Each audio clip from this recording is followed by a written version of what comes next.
और कहते हैं कस्मान मुकुंदो भगवान पितुर्गेहात व्रजम गतः वासम ज्ञात भी सार्धम कृतवान सात्वताम पति। अब आगे फिर पूछते हैं महाराज कि भगवान मुकुंद श्री कृष्ण भगवान ने पिता के घर को छोड़ करके ब्रज को क्यों चले गए। अब उनके माता पिता मान लो डर रहे हो वसुदेव देव की, तो वो डर है, भगवान को तो कोई डर की बात ही नहीं। न भगवान को न भगवान के लिए दूसरे को भी नहीं डरना चाहिए। ऐसा क्यों किया। अच्छा, जब गए ब्रज में गए तो क्वा वासम ज्ञात भी सार्धम, अपने परिचितों के साथ कहाँ निवास किया। कृतवान सात्वताम पति, भक्तों के रक्षक भगवान ने अपने ज्ञाति जनों के साथ कहाँ कहाँ निवास किया, कहाँ कहाँ रहे, क्या क्या किया, सब बातें आ जाएंगी। कस्मादिति भगवतः कंस भय संताया असंभवा, भगवान के लिए कंस के भय की क्या शंका हो सकती है। भगवान को तो हो ही नहीं सकती, भगवान के भक्तों को भी नहीं होनी चाहिए। इसलिए कहाँ चले गए, कहाँ कहाँ रहे। ब्रजे बसन किमकरोन् मधुपुर्याम च केशवः। अच्छा, जब भगवान ब्रज में रहे तो उन्होंने भगवान ने कौन कौन से कृत्य किए। मधुपुरी में जब रहे तब भगवान ने कौन कौन से कृत्य किए, लीला चरित्र किए। दो प्रश्न ये। और तीसरा, भ्रातरम चावधीत कंसम मातुरद्धा तदर्हण, अपनी माता के भाई कंस का वध कर डाला भगवान ने। ये तो अच्छा नहीं। अतदर्हण, माता का भाई मामा जो है आदरणीय होता है, ये तो अयोग्य काम। माने भगवान ने क्यों वध किया, प्रश्न का आशय ये है। मातुर्भ्रातरम कंसम तस्मात् बधा नरहम, कंस तो भगवान की माँ का भाई है, वध करने के योग्य कैसे हो गया। अनरहम अद्धा साक्षात कस्मात् बधित। हाँ, ये होता किसी दूसरे ने मार डाला है तो बात दूसरी थी, किंतु कंस को तो साक्षात भगवान ने ही वध किया, मारा।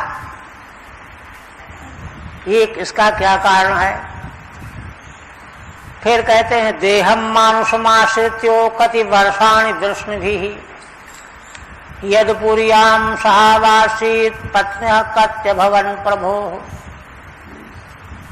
हे भगवान, भगवान मानव शरीर ग्रहण करके कितने वर्षों तक वृष्णि वंशी यदुवंशियों के साथ में निवास किया यदुपुरी में। सहावासीत पत्न्यः कत्य भवन प्रभो, और उन भगवान की पत्नियां कितनी हुई, टीका नहीं। आप कहते हैं संक्षेप करना है जाए। एतदन्यच्च सर्वं मे मुने कृष्ण विचेष्टितम् वक्तुमर्हसि सर्वज्ञो सदधानाय विस्तृतम्। महाराज प्रार्थना करते हैं कि भगवान, यह जो मैंने प्रश्न पूछे हैं यह, और अन्य कोई भी जो मैं नहीं पूछ पाया हूं, नहीं जानता हूं, तो उनको भी भगवान की लीला चेष्टाओं का आप वर्णन करो। वक्त मरहस्य। अच्छा, और ये आप ये कहें कि नहीं नहीं हमको तो मालूम ही नहीं है, तो तुम प्रश्न कर रहे हमको मालूम ही नहीं, किसी से पूछ के तब हम बताएंगे। कहते नहीं, आप तो सर्वज्ञ हो, सर्वज्ञ को क्या नहीं मालूम। श्रद्धानाय विस्तृतम, आप सर्वज्ञ हैं, सब जानते हैं, इसलिए इनको भी और जो मैं नहीं पूछ सका हूं उनको भी मैं श्रद्धा पूर्वक सुनना चाहता हूं। विस्तार से आप सुनाइए।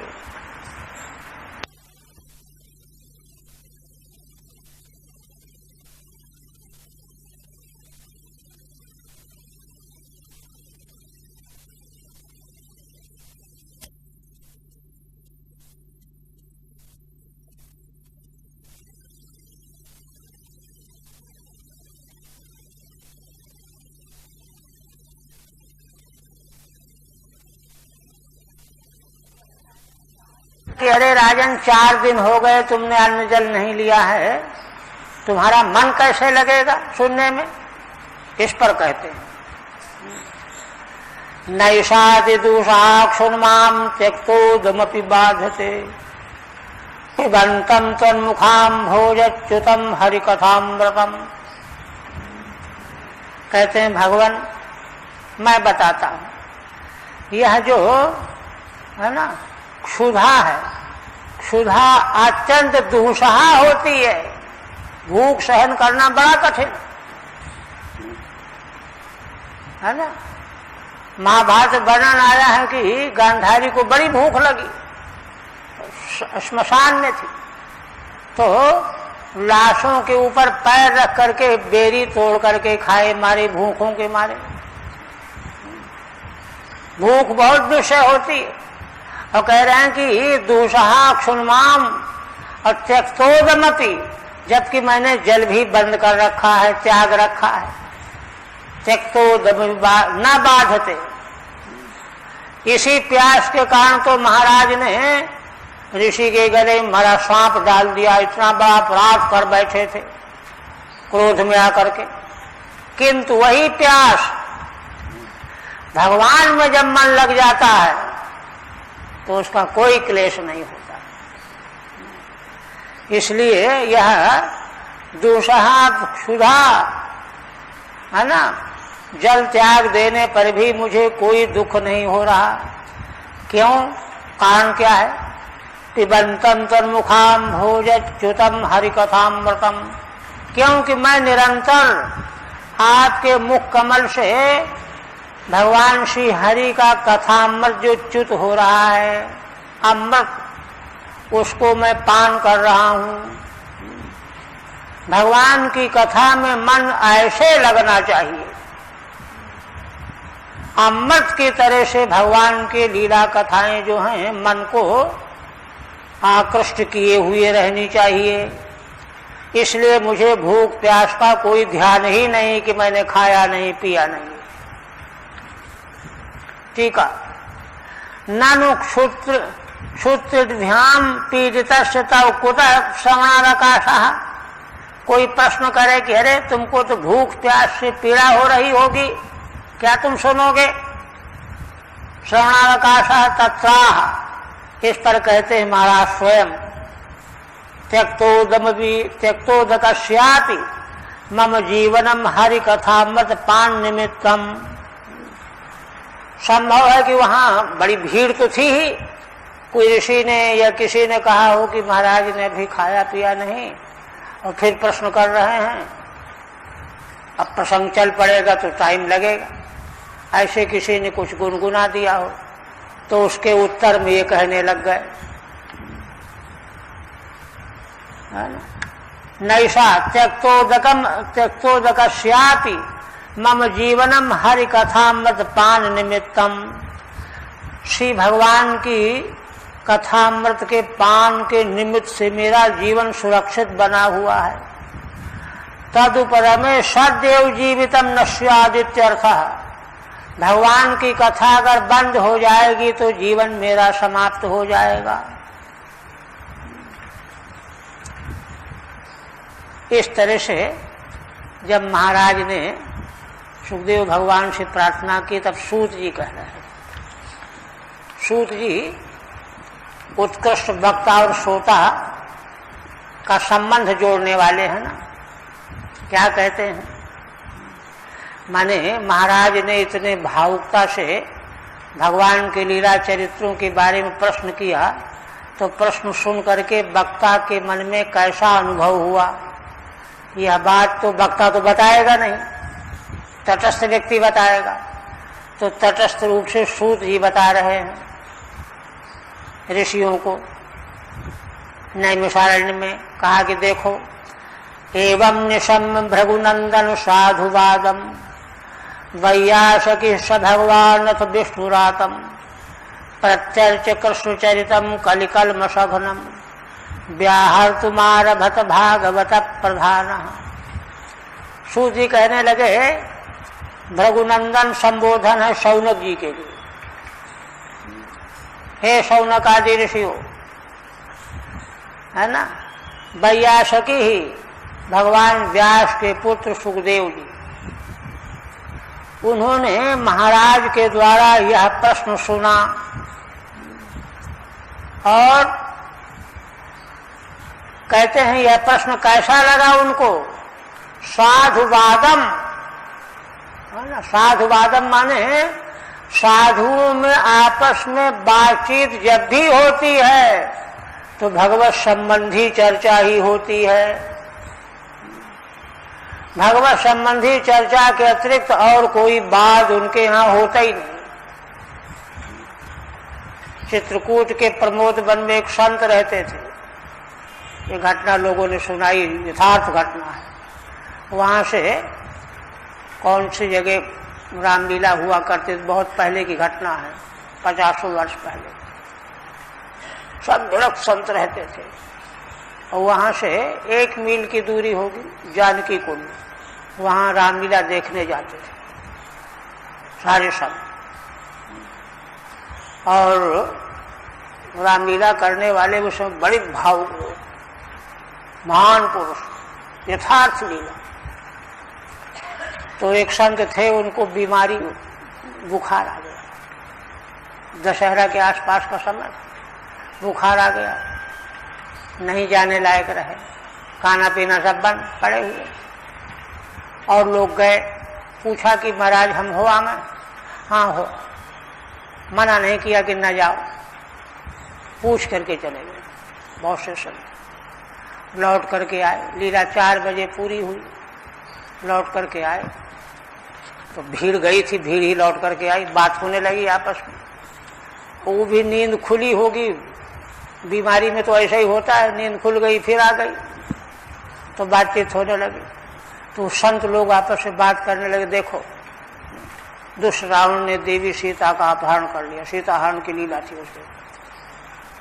वो जो बीमार संत थे वो सुन लिया उन्होंने, उसके बैठ के कहा, क्या कहा? रावण ने हर लिया? तो कहा, हाँ बाबा, आज की लीला ये थी। बस बेहोश हो गए, प्राणांत हो गए, प्राण निकल गए। ऐसे संत थे, एकदम जो है विरक्त स्वभाव। तो कह रहे हैं कि साधुओं के मध्य में जो चर्चा की जाती है वही तो प्रश्न है इनका। ये तो साधुओं के द्वारा ये प्रश्न किया जाता है। इसको सुन करके स भगवान रथ विष्णुरातम, वे भगवान सुखदेव पहले उनका प्रत्यर्चन किया। प्रत्यर्चन क्या होता है? पूजन करना, अर्चन करना, पूजन करना, है ना। जैसे यजमान ब्राह्मण की पूजा करता तो ब्राह्मण भी तिलक लगा देता, ये प्रत्यर्चन हुआ। तो महाराज ने प्रश्न किया। अब प्रश्न का उत्तर देने के लिए अगर वह, है ना, ऐसा वैसा है, उसको चाहे कोई प्रश्न करो बराबर ही है।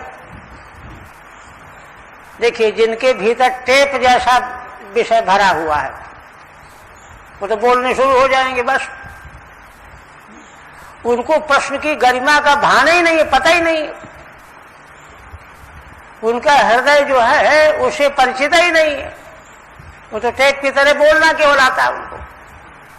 किंतु वे तो गदगद हो गए, भगवान सुखदेव जी गदगद हो गए। अच्छा, महाराज के मन में इस प्रकार का प्रश्न आया। यही प्रत्यर्चन है, प्रशंसा करना। महान पुरुष प्रशंसा करते, वाह भाई वाह, यही प्रत्यर्चन है।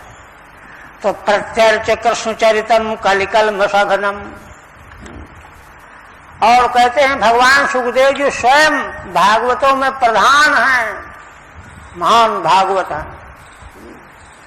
निर्विकल्प समाधि का त्याग करके चले आए, प्रथम स्कंद में संकेत किया गया। हरे आक्षिप्त गुण राजन आख्यानम यदधीतवान। इतने बड़े शास्त्र को भगवान सुखदेव जी जैसा निर्विकल्प समाधि में स्थित रहने वाला पुरुष इतने बड़े शास्त्र का अध्ययन किया, तो भगवान के गुणों से उनकी मतियां क्षिप्त हो गई थी, इसलिए उन्होंने पूरा जीवन उसी में लगा दिया। और देखिए मध्य युग में मधुसूदन सरस्वती जी की महिमा यही है। अपने समय में उन जैसा अद्वैत वेदांत का ज्ञाता दूसरा नहीं था। 16 ग्रंथ हैं उनके, भाष्य टीकाएं तो हैं, 16 ग्रंथ मिला रचित उनके स्वरचित। तो भगवान श्री कृष्ण के प्रति इस तरह से डूबे हुए, सब भूल गए। कृष्णात् परम किमपि तत्त्वमहं न जाने, ये उनका उद्घोष। कोई बड़े बड़े शास्त्र लेकर के आते तो यही कहते, कृष्णात् परम किमपि तत्त्वमहं न जाने, ये घोषणा थी उनकी। तो कहते हैं कि उसी तरह से ये भगवान के भक्तों प्रधान हैं भगवान सुखदेव। इसलिए प्रत्यर्थ माने महाराज की प्रशंसा करके, वाह बड़ा अच्छा प्रश्न किया तुमने। और कृष्ण चरितम व्याहर्तुम आरभत, भगवान श्री कृष्ण के मंगलमय चरित्र का व्याख्यान करना आरंभ कर दिया। ठीक है। एवं साधुवादम समीचीनम प्रश्नम, है ना, साधुवाद का समीचीन प्रश्न, है ना, ये महान पुरुषों के बीच में समीचीन प्रश्न होता है, नहीं तो बस कमाने खाने की बातें होती हैं। भागवत प्रधानो भागवतेषु श्रेष्ठ, वे भगवान सुखदेव जी महाराज की चर्चा करके प्रशंसा करके जो कलयुग के कलमशों का नाश करने वाला है, कल कलमषघनम कृष्ण चरितम, कलयुग के पाप इतने वजनदार होते हैं कि भगवत चरित्र के बिना वे नष्ट नहीं हो सकते। उस चरित्र का वर्णन करना आरंभ किया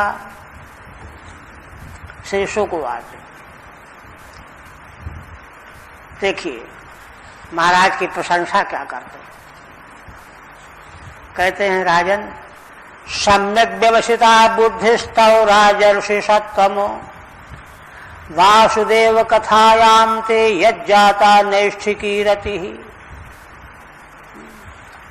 हे राजन, राजर्षि सत्तम संबोधन है।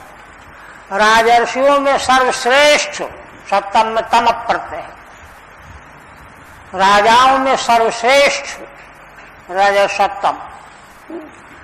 तुम्हारी बुद्धि सम्यक व्यवसित हो चुकी है। सम्यक व्यवसिता माने निश्चयम प्राप्ता। व्यवसायत्मिका बुद्धि का संकेत भगवान ने श्रीमद् भगवद गीता के दूसरे अध्याय में, व्यवसायत्मिका बुद्धि रेके कुरुनंदनो। हे अर्जुन, व्यवसायत्मिका बुद्धि एक हुआ करती है,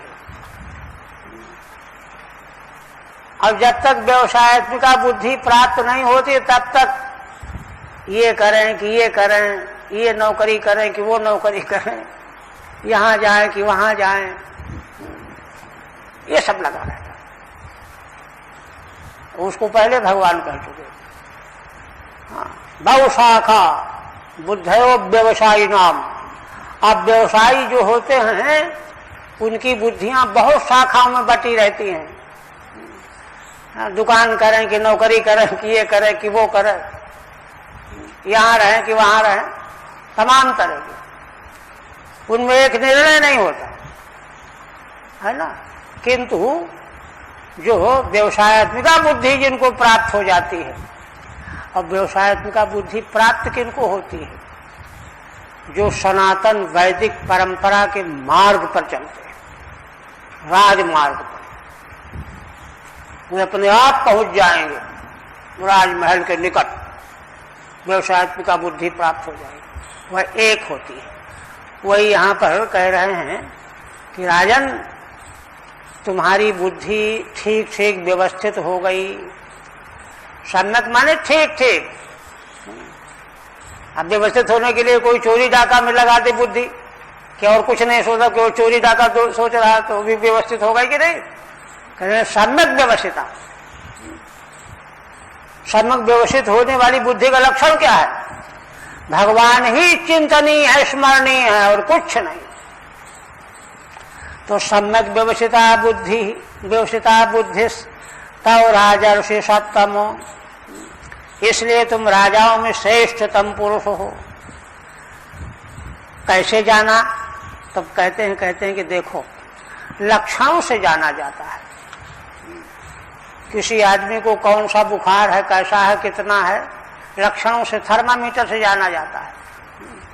और सम्यक व्यवस्थित बुद्धि का लक्षण क्या है? कह रहे हैं वासुदेव कथायाम ते यज्जाता नैष्ठिकी रति। अरे भाई, लक्षण है, क्या लक्षण है? तुम्हारी भगवान वासुदेव की कथा में नैष्ठिकी रति पैदा हो गई है। क्योंकि तुम्हारी प्रीति, रति माने प्रीति, हाँ, कहीं कहीं मति पाठ भी है, हाँ, मति, प्रीति, रति, है ना, भगवान श्री वासुदेव की कथा में लग गई है। यही लक्षण है कि तुम्हारी बुद्धि सम्यक व्यवस्थित हो गई है। व्यवस्थिता माने कृत निश्चया, यद्यतो बुद्धे है। क्यों? बुद्धि का ठीक निश्चय है, क्योंकि वह भगवान की कथा में लग गई है। और कहते हैं कि देखो, माने जिज्ञासु को प्रश्न तो यही करना चाहिए, और तो सब वाहियात के प्रश्न, दो कौड़ी के प्रश्न होते। जिज्ञासा क्या कहते हैं? वासुदेव कथा प्रश्न पुरुषास्तीन पुनाति ही वक्तारम प्रक्षकम श्रोतेंस तत्पाद सलिलम यथा। देखो राजन, भगवान वासुदेव के संबंध में, उनकी कथा के संबंध में जब प्रश्न किया जाता है, तो प्रश्न तो कोई एक करने वाला है, लेकिन उससे तीन तरह के लोग पवित्र हो जाते हैं। प्रश्न तो कोई एक करेगा, किंतु तीन तरह के लोग उससे पवित्र हो जाते हैं उस प्रश्न को सुन करके। त्रिविधान, तीन तरह के लोग, है ना। कौन कौन? वक्तारम, उस प्रश्न के उत्तर में जो वक्ता होगा एक, प्रक्षकम, जिसने प्रश्न किया है दो, और तीसरे श्रोत्रीन तत्पाद सलिलम यथा, कहते हैं कि सुनने वाले, जो उत्तम प्रश्न के उत्तर को श्रवण करने वाले हैं, श्रोता, प्रक्षक, वक्ता, श्रोता, ये तीन तरह के लोग पवित्र हो जाते हैं। दृष्टांत दे रहे हैं, तत्पाद सलिलम यथा, जैसे भगवान के चरणों से निकली हुई गंगा का जल, जो भी उसका स्पर्श करेगा, जलपान करेगा, स्नान करेगा, वो पवित्र हो जाएगा। हाँ, गंगा की बड़ी महिमा है। तो जैसे भगवान के चरणों से निकले हुए गंगा जल की यह महिमा है, उसी प्रकार से भगवान की चरित्र, लीला चरित्र के बारे में जब प्रश्न कोई किया जाता है, तो उससे वक्ता स्वयं पवित्र होता है, प्रश्न करने वाला पवित्र होता है, और सुनने वाले भी पवित्र, तीन तरह के लोग पवित्र हो जाते हैं।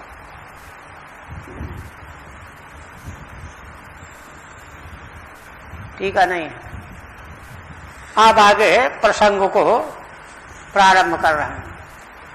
पहले भगवान के अवतार के संबंध में, भगवान का अवतार क्यों हुआ, प्रयोजन क्या था, कारण क्या था। तो क्या कहते हैं राजन देखो, भूमिर्द्रप्त नृपव्याजो दैत्यानीक शतायुतैः आक्रांता भूरि भारेण ब्रह्मांडं शरणं ययौ। ये पृथ्वी, द्रप्त माने घमंडी, अहंकारी, नृप माने राजा के बहाने से, है ना, राजा का वेश बनाए हुए हैं, लेकिन हैं सब दैत्य, है ना, घमंडी राजाओं के रूप में बहाने से जो दैत्य थे, उनकी अनेक माने सेना, शतायुतई ही, आयुत माने 10,000 का 100 से गुणा कर दो, असंख्य सेना, माने अभिमानी घमंडी राजाओं के रूप में जो दैत्य उस समय थे भूल मंडल में, पृथ्वी लोक में, उनकी है ना करोड़ों की सेना थी।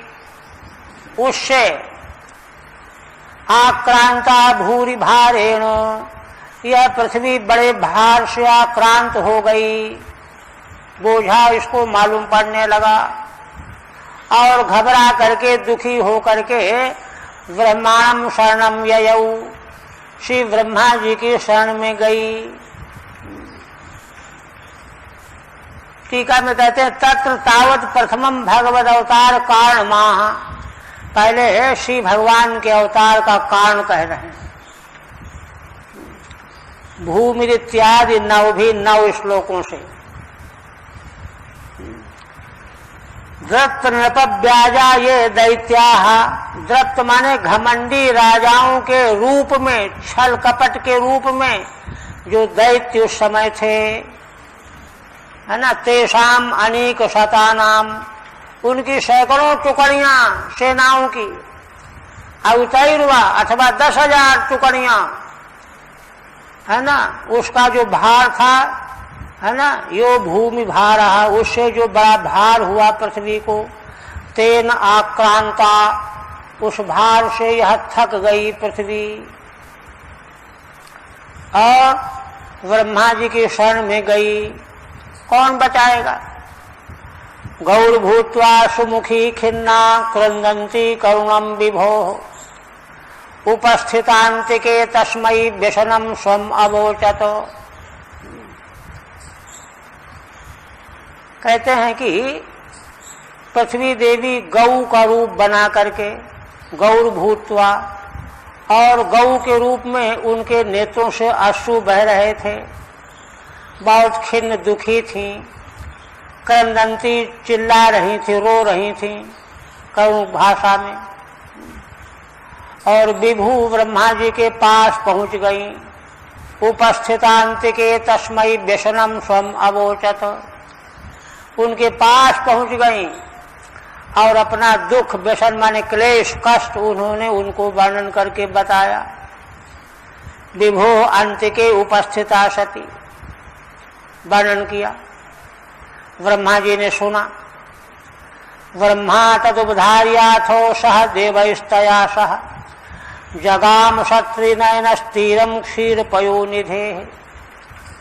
ब्रह्मा जी ने जब पृथ्वी की करुण गाथा सुनी तो देवताओं को साथ में लिया, भगवान शिव जी को भी साथ में लिया और क्षीर समुद्र के तट पर पहुंच गए। टीका नहीं। तत्र गत्वा जगन्नाथम देव देवम वृषा कपिम, पुरुषम पुरुष सूक्तेनो उपतस्थे समाहितः।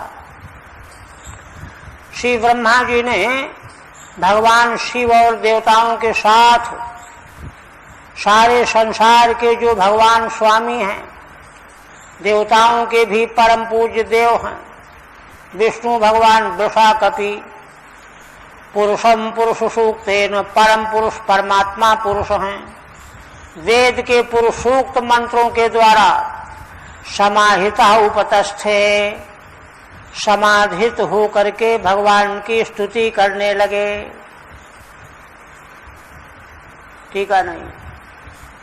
गिरम समाधौ गगने समीरिताम निशम वेधास्त्र दशानुवाच, गाम पौरुषी में सुनता मरा पुनर्विधीयता मासु तथैव माचिरम। कहते हैं कि ब्रह्मा जी ने जब भगवान की स्तुति की, भाव विभोर होकर के, डूब करके, भाव विभोर होकर के स्तुति कैसी होती है, उसमें मनोवृत्ति चारों ओर से अलग हो करके, हट करके एकमात्र है ना परम पुरुष भगवान तत्व में स्थित हो जाती है, संलग्न हो जाती है। और इस प्रकार की संलग्नता के लिए साधन के प्रति आस्था और विश्वास चाहिए। कोई सोचे कि देखते हैं, करके देखो क्या होता है क्या नहीं होता, तो कुछ नहीं होगा। वेद मार्ग के सारे साधन जो हैं आस्था पर आधारित होते हैं। अब ब्रह्मा जी तो स्वयं सारे संसार को उपदेश देने वाले हैं, उनकी आस्था का तो कहना ही क्या है। उसी रूप में भगवान की स्तुति की, स्तुति करते करते भगवान में तन्मय हो गए, समाधि लग गई। समाधि लग गई, भगवान का दर्शन हो गया समाधि में, और दर्शन होकर के भगवान ने उनके प्रश्न का समाधान भी कर दिया समाधि में ही, बाहर और किसी को पता नहीं। बस समाधान प्राप्त हो गया, समाधि से उठे, जागृत हुए, सब देखा, देवताओं को, पृथ्वी को, शिव जी को। अब बताने लगे कि भगवान ने प्रार्थना स्वीकार कर ली है और ऐसा ऐसा होने वाला है कल। यही समय भी हो गया, कल से।